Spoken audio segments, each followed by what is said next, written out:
Now, I will say this. Gotham surprised me more than I thought it would this week in how invested I was getting in to the main plot, that of Gordon trying to combat the corruption in the GCPD. So so on that note, I was impressed.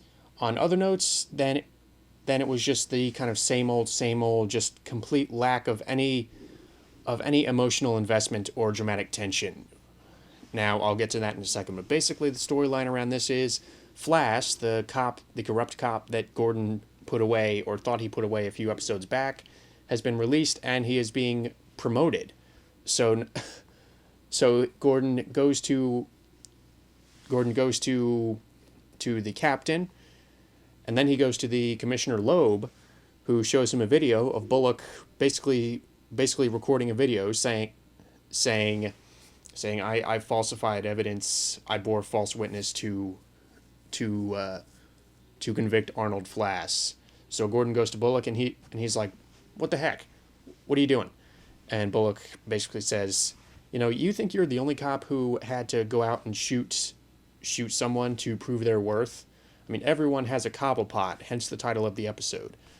So basically that's meant to imply that Commissioner Loeb has dirt on basically every cop in the precinct. And not only that, has mob connections. There's really almost no point in a police department anymore. Really the only thing that's keeping it together is the notion of organized crime rather than utter chaos, because that was Falcone's ultimate goal at the beginning, is to have sort of a system in place. So Gordon basically makes it his objective this episode to kind of find where Commissioner Loeb is hiding the dirt, and possibly get some leverage on Commissioner Loeb himself. Finally gain a foothold, even if he has to resort to underhanded means to get it, which eventually he does. He has to actually, spoiler alert, call in the Penguin to help them out. And not only that, he's going to owe the Penguin a favor in the near future. Now, aside from that, Fish Mooney continues to rise through the ranks of the hospital / prison that she's in, run by the Dollmaker, who I'll get to in a second. And in addition, Bruce kind of starts to deduce, why Alfred's friend stabbed him. Alfred, for some reason, is not willing to actually take action against his friend, even though his friend stole from the house and stabbed him. So Bruce basically deduces that the people at Wayne Enterprises were responsible for this. Now, as if it wasn't enough that Bruce Wayne was able to decipher all this on his own, once again portraying this character as far beyond his years, and as a result the performance suffers. But in addition, he's right.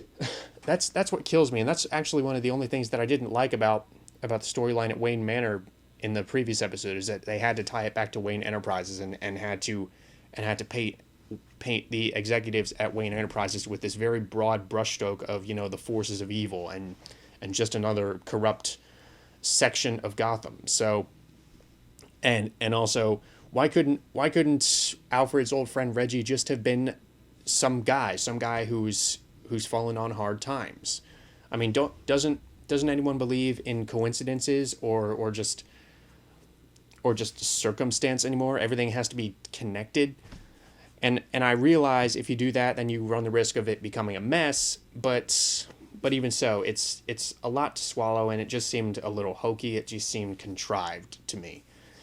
So that was really what bothered me. But thankfully, we don't really get much screen time with Bruce Wayne this episode. And really, the stuff we do get is him really grappling with the potential of losing Alfred.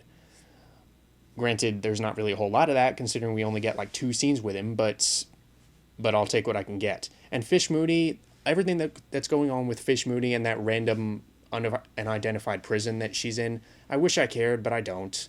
I mean, Fish Mooney has never been an interesting character, and I feel like a broken record, sort of like when I tried to describe Laurel on Arrow and why I don't like her. Fish Mooney, I've already gone into great detail about why she doesn't work as a character, how she is just such a moron. And also, I believe I've gone into detail about why her rising through the ranks of this prison doesn't really make much sense, and therefore I don't care about it. But I will say, but I at least had this to say. Jeffrey Combs was kind of fun in the previous episode. And Colm Feore, I think that's how you say his name. I recognize the actor, yeah. Yeah, I mean, if you don't recognize him, he's the Oscorp. He's one of the sleazy Oscorp businessmen from Amazing Spider-Man 2.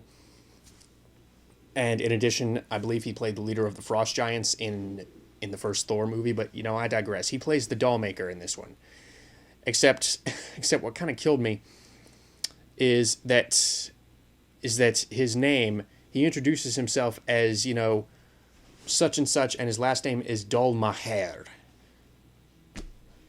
Really? That's the name you're going with. It's actually kind of fitting at this point. It's a perfect metaphor for the complete lack of subtlety on this show. So, okay, the doll maker, his last name is Dolmaher.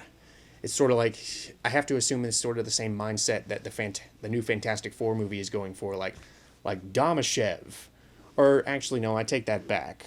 It's sort of the same mindset that the writers of this show have with Selena Kyle going by the nickname Kat, or instead of Pamela Isley as Poison Ivy, it's just Ivy, as if audiences were just so stupid.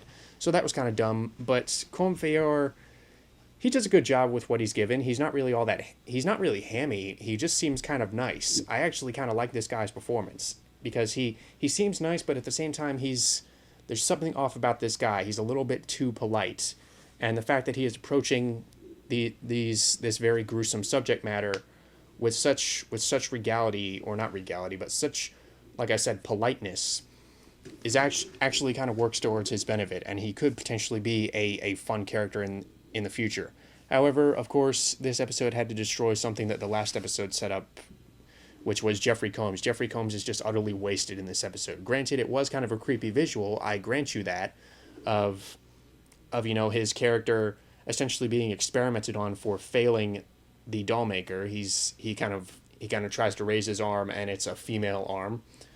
I mean, I get the feeling that is either going to generate laughter or the appropriate response, shock value from the audience, or the intended response, which is shock value from the audience. So that stuff was really kind of hit or miss. But what I was really interested in this episode was the hunt that Gordon and Harvey Dent went on for evidence about Loeb. And for a while, it seemed like they were kind of grasping at straws, and I didn't really think I would be all that interested, because they were kind of tracking down leads, tracking down rumors about, where Loeb keeps certain information. And it's nothing really wrong with Ben McKenzie and Nicholas DeGasto. I believe it's how you say his name. If not, which it's probably not, then feel free to correct me. Guy makes a good Harvey Dent, I will say that.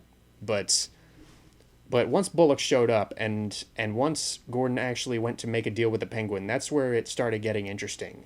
And once it actually kind of went into Loeb's backstory. And this was actually something I was looking forward to from the start of the episode, because in the opening credits I saw that Nicole Tom was guest starring, and I actually had to pause it and think to myself, Nicole Tom is in this episode? So not only do they have the Question from Justice League Unlimited, but they have Supergirl now. That may have been just pure coincidence, but since this is a Batman show, maybe I'm just having a case of apophenia. I don't know. Something tells me that this wasn't really an accident. So Nicole Tom, she plays Loeb's daughter. Okay, Loeb basically has this really depressing backstory about how he, his wife, and his daughter were sitting at dinner one night, and his daughter was supposed to sing for some reason. It's, once you actually get into the stylized world of Gotham, it doesn't sound quite as stupid as the way I'm describing it. But basically, it was his daughter's night to sing, but his wife started singing, so the daughter accidentally killed the mother when she hit her, and Loeb covered it up. And basically, for the last 20 years, from the time she was a teenager, from the time that she's like in her 30s, he's been keeping her locked up in this farm where she's basically become not really a vegetable, but really, really damaged.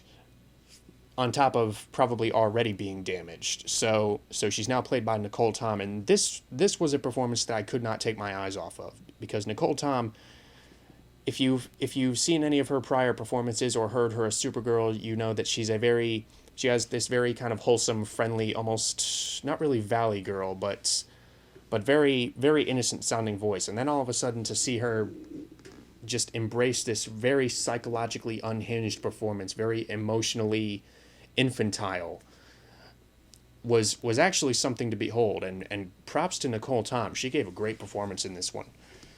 And even the way it was written wasn't too embarrassing.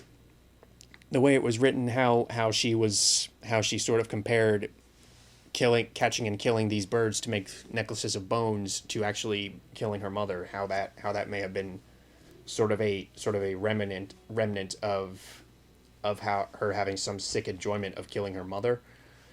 Maybe I'm reading too deep into it, but the point is, I thought it was well done. And that whole bit with Gordon having to resort to really underhanded means of actually gaining a foothold in the GCPD and actually ascending through the ranks, that could make for some interesting character material, and it was well played by Ben McKenzie, well played on the part of the showrunners. And in addition, this episode found a way to incorporate Penguin into the story once again, whereas in the previous two or three episodes, he's just been kind of sitting around and not really contributing much, to the point where I think his scenes were actually pretty superfluous. Here, they actually found a way to incorporate him into the story, make him somewhat interesting again, in that he wants to look at those files, at that secret information. Don't really know how he's going to get it now, because they didn't find it, but how he, once again, it emphasizes how he likes information. He likes to have some kind of dirt on someone.